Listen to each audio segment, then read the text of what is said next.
Benjamin. Hello, how are you? I'm good. We actually got lots of news this time I from the know earnings call. this was like the mic drop earnings call. I mean, it wasn't like investor day level, but usually you get like the one thing or maybe two, but like they were just like, nope. I thought they might have tipped their hand yesterday when they announced that ESPN streaming joint venture, which by the way is confusing when you say sports JV because like to me that's like junior varsity sports. See, I thought someone was making a joke about that during the call. It took me a minute to figure it out because they're also doing the ESPN linear next year. So it sounded like this was an inferior version of that. Yeah, well, I mean, it's basically a smaller version of Hulu Live TV, right? It's a streaming bundle of just. Someone should ask them about that. Well, yeah, About what this means for Hulu Plus Live Sport or Plus Live. They did kind of. I know that was the joke. Oh, okay. They asked about it like 5 times. Not everyone. Let's start with the actual interesting news that everybody cares about, and this started even before the earnings call. Now I'm curious to hear what you think the big news was. I think for fans, like I know that the ESPN thing is big news, but I think the reveal not only that Moana 2 is coming, but that Moana 2 is coming this year is pretty surprising. Yeah, I think it was interesting that basically they took a streaming show and turned it into a movie, which is they've done before to direct to video, where it basically was like they put a framing device around 3 episodes of a television series. But I think it'll be interesting to see. I've seen a lot of this concept already at Disney Animation, and it looks gorgeous. But is it going to feel like a direct-to-video movie? I think it's interesting. You're not getting Lin-Manuel Miranda back. You're not getting the original director. Obviously, Ron and John retired. That's a little bit of a different situation. But is this going to be less than? I mean, it was originally pitched as a series, but we don't know at what point in the process or how long ago they decided to pivot and just not announce it. To be fair, it's not like everything is done and then they decide. I mean, it could be that everything was done and they decided to stitch it together. But I would imagine that this change probably happened a while ago without our knowledge. Yeah, I think so too. They knew they didn't have a movie to release next. It's not like they move things around and kind of fit this in. This date's been set on the calendar for a bit. And many adventures of Moana. We also don't know. Sometimes these series, those previous efforts were episodic series that they kind of stitched together. This could have been a series where it was, just basically part 1, part 2, part 3, divided like Percy Jackson was, right? I mean, that was basically just a long movie. So we'll get to that. Yeah, it's no voice casting announced. Lots of questions, I think, in terms of just the scale of it, but I'm sure we'll get more information soon. They didn't have voice cast announced for previously when it was a series, because I think I don't know. What's her name? I think she's returning, but I could be wrong. Really? I'd have to look it up. Yeah, it's just weird. It wasn't in the announcement they made today, which seems like right. They would say if you're getting Dwayne the Rock Johnson to come back, you feel like you would. I mean, I presume they will, but it's weird that they didn't mention that here. He's too busy taking on things with WWE right now, which I think he's making some very popular changes over there, from what I hear. Oh, interesting.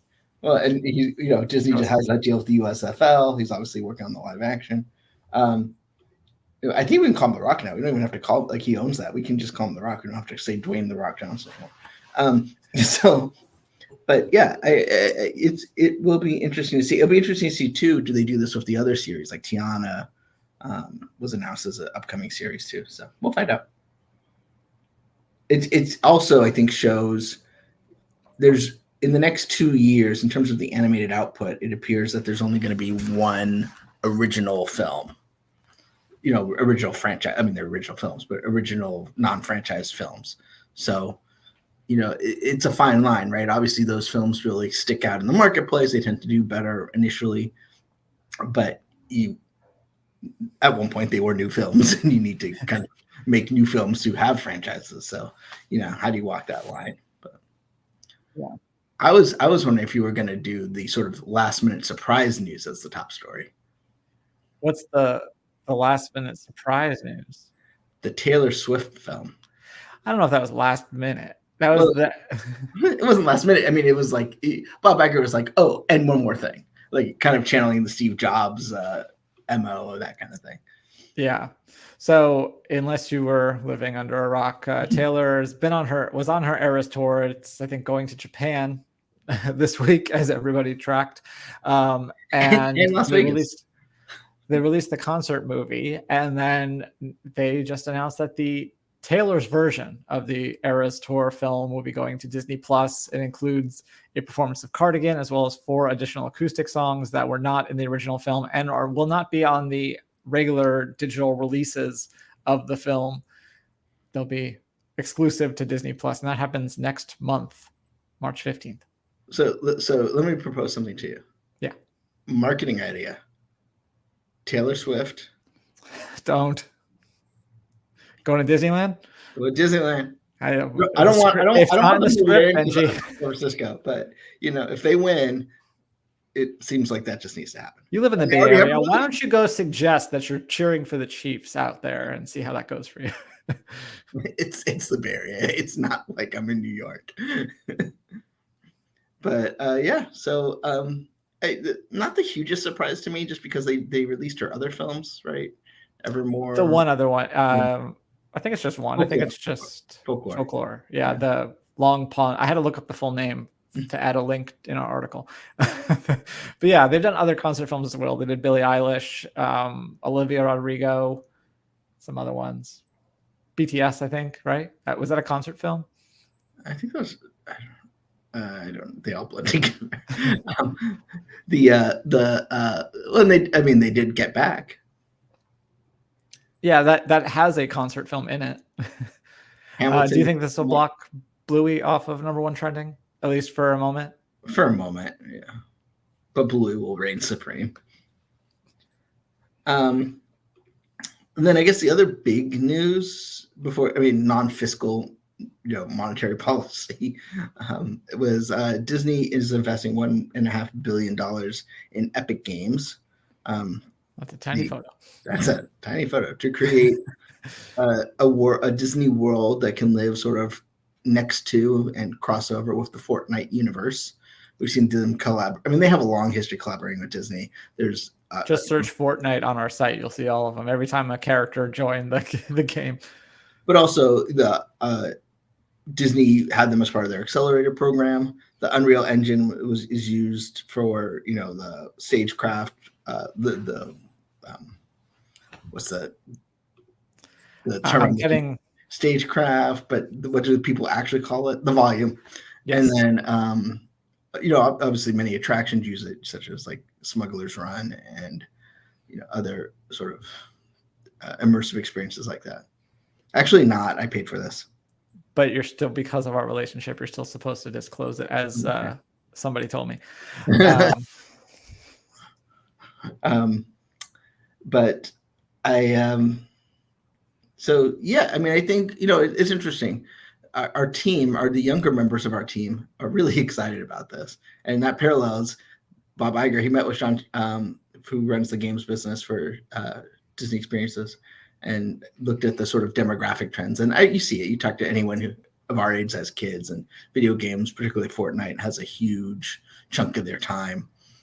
And to create, if Disney wants to be where kids are, which is, I think, a fair assumption, the games business is where they should be. Now, obviously, Disney has had many efforts in the games business, some successful, some not. I was on the Disney Dream late last year, and they had a Playmation section and a Disney Infinity section, and you're just like, well, it's a sort of a tribute to failed Disney interactive experiences. But so what you're saying is this deal is like the Breck Eisner effect? Wow, that's a deep cut. But you look at the success they've had with licensing, particularly like the Spider-Man games are quite good and quite successful. So, and no one seems to really know this. No one seems to know this space like Epic does. So, I checked. Epic Games was they're private, so they're most recently valued at about $33 billion. So, this isn't a huge sort of Disney takeover of Epic Games, but, put some skin in the game for them. The valuation is obviously a little complicated because they're half owned by Tencent, so who knows what those valuations are anymore. But I think, this is early days of what this is going to be, and obviously computer games take a long time to develop, but it'll be interesting to see how it integrates. I think that'll be really the key here. Is it can't just be, it can't just be a game. It needs to be more than that. I think we've all, we joked about Bob Chapek's metaverse, right? And I think the metaverse is, as sort of Facebook defined it, was not really something that was going to end up panning out, but something that kind of connects the Disney brands together. I think we're all a little disappointed Disney Plus isn't as integrated with the theme park experience as, I think it could be. But, it'll be interesting to see if this kind of breaks that logjam a bit. And then, obviously there's some great, share repurchases. And it seems like they're spending their capital in three major areas. Share repurchases. They're bumping up the dividend 50%. Might as well rebuy your stock when it's cheap. Yeah, it's a good call. Yeah, and and then also obviously the $60 billion they're putting in the park, with about 70% for incremental expansion. So expansion. Attractions. Attractions in parks. but attractions that are not. I think it's not expansion if it's a redo. Country Bears would not be incremental expansion, right? So, right. And Challenged Bayou Adventure is not incremental expansion, at least if they're using the term accurately. So they, we've heard of Beyond Big Thunder, the Zootopia, not the Zootopia, but the South American at Animal Kingdom, Disneyland Forward, a lot of that. And I think this isn't anything new. I think we kind of knew where that was going. There's a lot of chatter online about people who don't know what they're talking about. But I think what was new to me was a little bit of nuance that they seem to be really bullish on their cruise business. And while we know that there's 3 more ships coming, it did seem to imply that there could be beyond 3. So we have the Treasure coming at the end of this calendar year, the Adventure next year, and then obviously the sort of 3rd Wish class ship. But I would not be surprised, particularly to see when you see the results that the cruise line is still having very strong results, that they maybe try and do something else. I've been kind of casually following the Icon of the Sea coverage, and while it's obviously Royal Caribbean, you see how they're able to really kind of become a cultural moment. And I think the ships after the next, presuming there's more ships coming, the ships after that could really kind of lean into that kind of style of just being an epic. I don't necessarily mean in terms of scale. It's gonna be themed. Gotcha. Yeah. Using the Unreal Engine, but really just a game-changing ship. And I think that could. I prefer to use real engines when you're talking about powering a ship. Yeah, that is true. You do not want Unreal Engines powering a ship. But, trying to fix my hair and it's just getting worse. It's awesome. Doobie has a question. Yes. He's asking if there was any mention of the Apple device. I don't think there was. Well, so funny enough, Epic is sort of famously in a legal battle with Apple, right? And because of micropayments through the App Store and all that.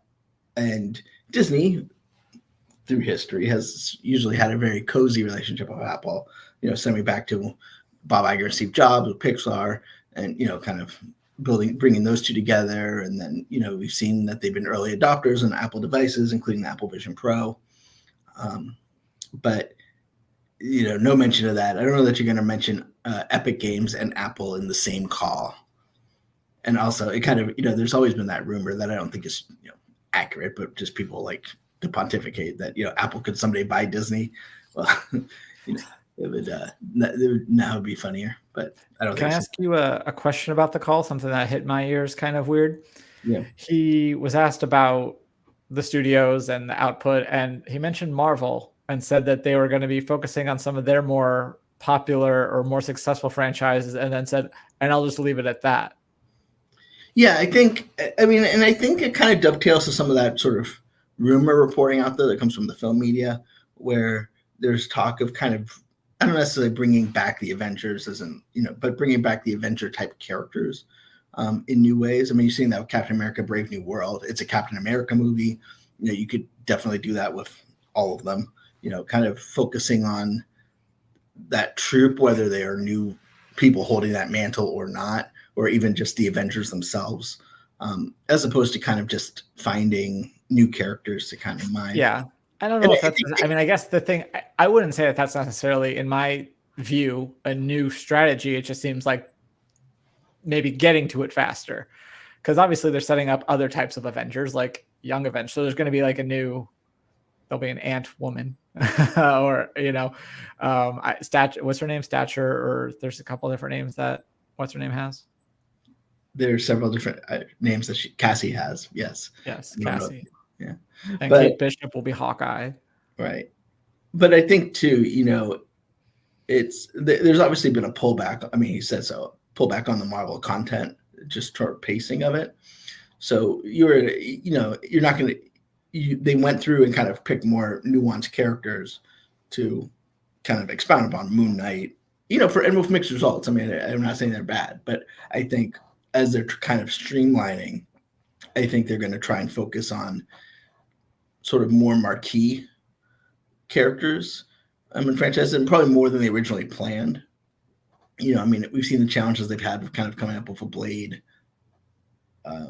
plot, but I don't know. It's going to be some time before I think we ever really know what was the plan and how did, Bob Iger coming in and the Disney Plus changes affect, the Bob Chapek plan. But it will be, besides rehiring Brian Chapek, it'll be, we'll know more when we can compare what the phases that were announced at San Diego Comic-Con, to about 2 years ago or a year and a half ago, compared to what it will be presumably announced either at D23 Expo, D23, I'm going to call it the Expo, even though it's not called the Expo anymore, or San Diego Comic-Con. I think it was interesting on this call. There was definitely a lot of, I think they almost did it more brilliantly than they had before, where it's trying to walk that line of having stuff to say to the investment community that they would know is also going to be listened to by the fan community, but not tipping their hat to take away from whatever they're going to do at a fan event, such as, D23, which is coming up in August, or D23 Brazil, which is coming up in November, or, San Diego Comic-Con, or wherever else they do these kinds of things. So, it'll be interesting to, it's, you don't want to take away that fan moment on an earnings call. So you're getting things like, we're still investing $60 billion, but then, what we really want to know is, that's great. What's it going to be? Well, this isn't the place for that, right? Like, it's better to do that in an environment that's so, they don't go away and, don't waste it on investors, waste it on fans. Some minor news, probably the non-biggest surprise was Percy Jackson and the Olympians being renewed for season 2. I could have predicted that. We also got the news that Zootopia 2 will be coming out next year, 2025. So we knew they were working on it, but I don't think we knew the release date. Same thing with Toy Story 5. Are we at 5? Toy Story 5.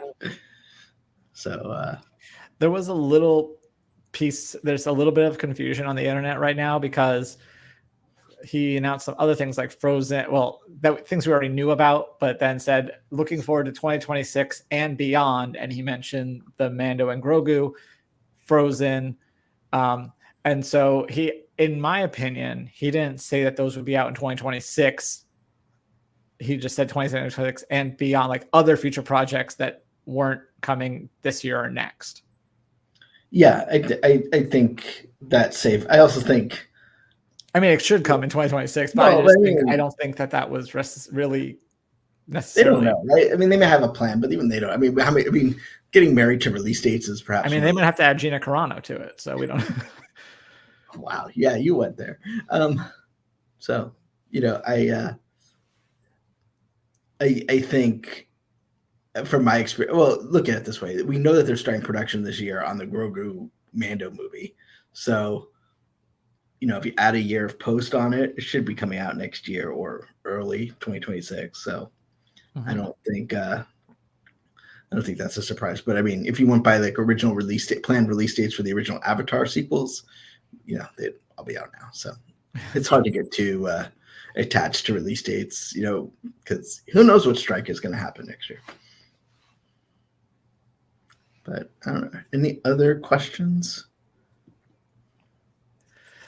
No. There is still the Wrap got a quote from Nelson Peltz, because obviously that was during the CNBC interview. Nobody asked during the earnings call because they know better, that they know they're not going to get anything out of him. But he was asked about it during CNBC, and Iger's kind of brushed it off. But apparently Nelson, as much as he brushed off Elon Musk, yeah, it's deja vu all over again. We saw this movie last year and we didn't like the ending.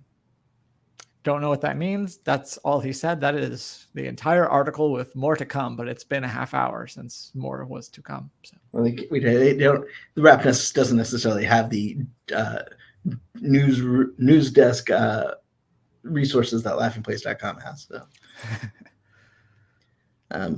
Jimmy mentions Disney's way up. I haven't been checking since. It's down a little bit from those highs. Like while Iger was talking on CNBC, of course they have the after hour stock, and you just watch it.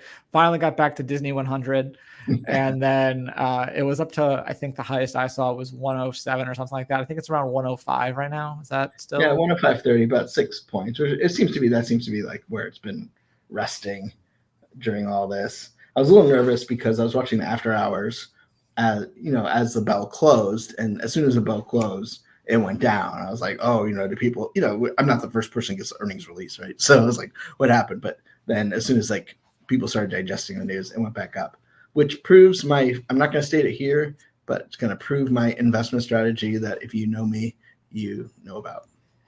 It's correct with Iger. I think he had one miss with Chapek. Yeah. But no, as soon as I saw that, and early, they announced it early this morning. You're like, okay, we're in for a good one. Although they beat on earnings, they missed on rev. They did, but I think. But they way beat on earnings. They way beat on earnings, and they slightly missed on revenue.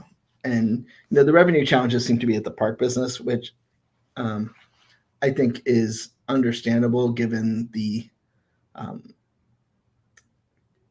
cost inflation that we know about, but also they're lapping the 50th anniversary, they're lapping the pent up demand from COVID. I think I'm surprised at how strong Disneyland was. That was good to see. And for the first time, all the parks across the globe were profitable.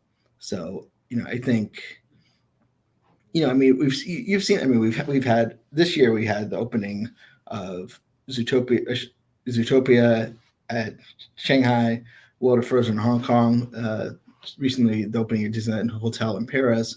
So the international sites seem to be kind of ramping back up, and is a great. Obviously, we here are sort of domestic bias because we live here, but it's nice to see as a Disney fan see that the brand be successful across the globe, because it's fun for people to fall in love with something that they might not have been exposed to, but something we love, and kind of seeing them fall in love with it. It happened obviously in Tokyo, but kind of before my time, and you really see it in Paris now too, because I remember when Paris opened and Disney in Paris, and then now there's like hardcore Disneyland Paris fans that grew up with it, who love it, in a way that the generation that grew up with Disneyland has fallen in love with it, and the generation that grew up with Walt Disney World fell in love with it.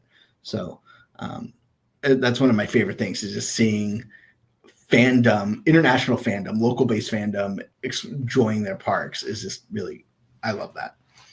Yeah, I've definitely felt that in Paris. My first visit for the 25th anniversary, especially, I was like, oh, wow, there's like fans of this park. You always hear like how, everyone's kind of too cool for it. And that is not the case anymore.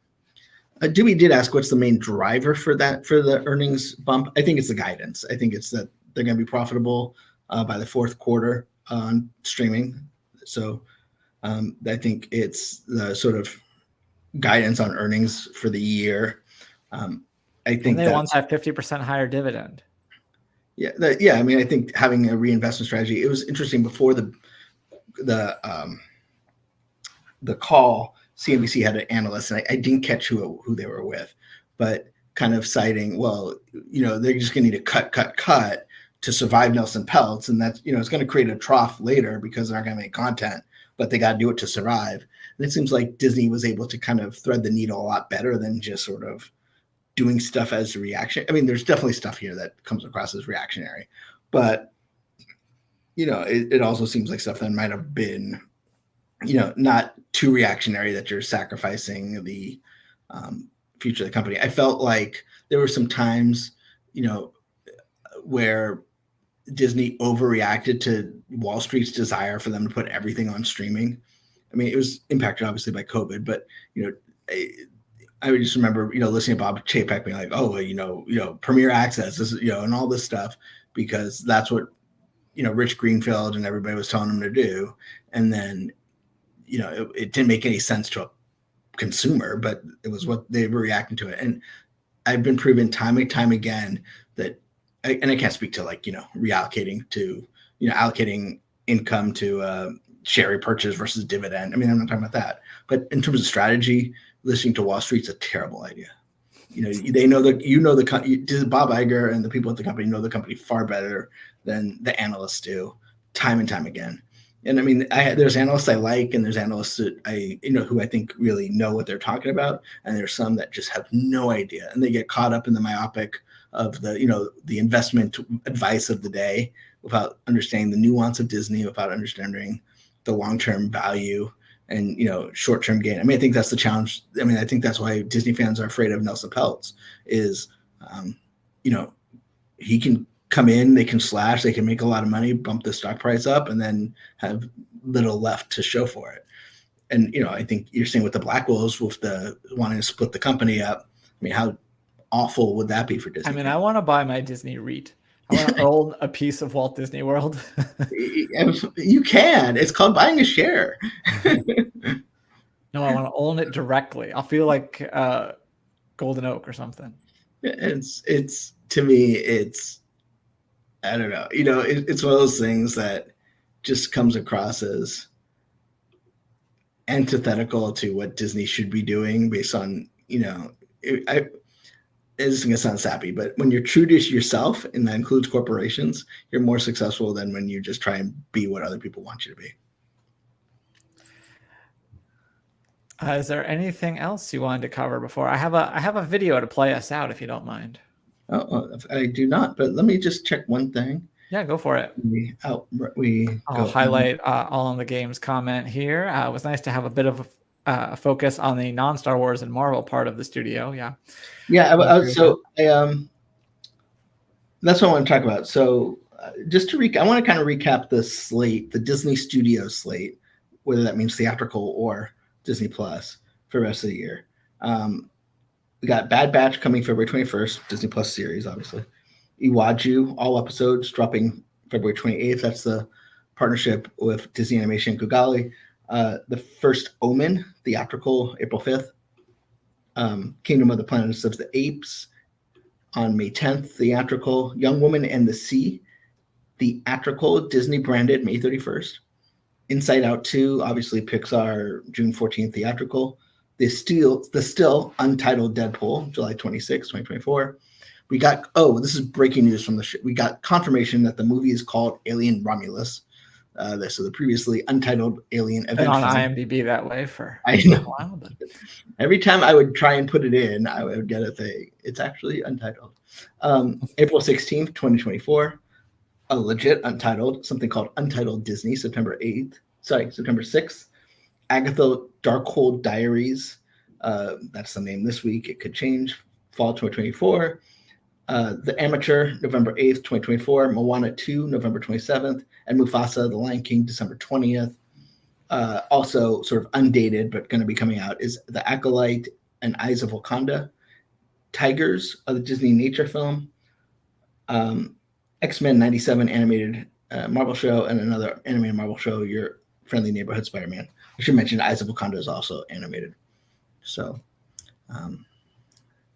it's one of the things about the parks that I'm struggling with, and I think they're totally on the right track, but I think they're delayed, is the only thing that is under construction right now from an attraction standpoint, physically under construction, digging, unless you count Country Bears, is Tiana's I think they're digging on that. Well, I don't know. They might need like a new power converter or something. But, and so these attractions take time to build. And, I think I got the sense today that they're really going to try and help with the cadence. So you're not, the big summer thing at Disneyland won't be Pixar Fest. Pixar Fest is something to enhance, not something to, be a driver. And people are right to mention that Epic Universe is opening in 2025. I don't know that it's as doom and gloom as some people make it out to be, but it's also not doom and gloom if it's good. I mean, I think we all agree that everyone is better when they make good theme park attractions across the globe, whether Disney or not.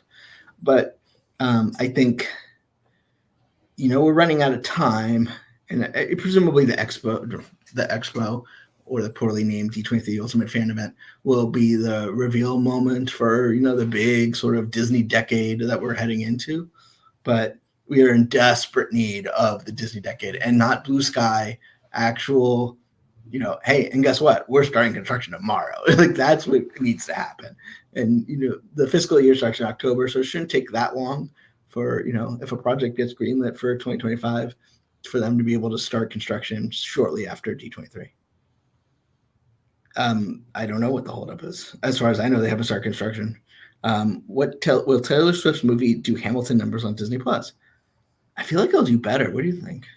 I would think so, even though more people have seen it, because obviously the thing with Hamilton was that even if you wanted to go see it, getting a ticket was very difficult and you had to travel to New York. And so it was kind of the first time that everybody could see the movie or the show and not just listen to it. But I think, Taylor, everyone who love her or hate her, people are like, well, I guess I need to watch this just to be relevant in the world. So I feel like that'll be a factor. And then anyone that went to go see it in the theaters is going to want to go see it, watch it again with the bonus footage and everything. So there's not really any gate on how. Yeah, I mean, there's no pandemic this time, but I just see the numbers that Taylor brings in and I can't even fathom. I mean, it's nice actually. I'm not a Swiftie, but it's nice to have something that sort of everyone can coalesce around in a fragmented entertainment environment. So it's almost like I want to watch it just because it's like one of the few things besides the Super Bowl or, a Star Wars film that like everyone watches and everyone can, enjoy it and have a bonding moment, since we don't do like water cooler television anymore. They need to make Disney Plus friendship bracelets. There's so much fun marketing they could do with this that I don't know. But there's no reason to. Yeah, but it's. I bet you on March 15th, this is my bold prediction, they will hand out to the first however many guests Disney Plus friendship bracelets for Taylor's version. They should hire you. You should do like a synergy team at Disney. Be like, here's what we're gonna do. But yeah.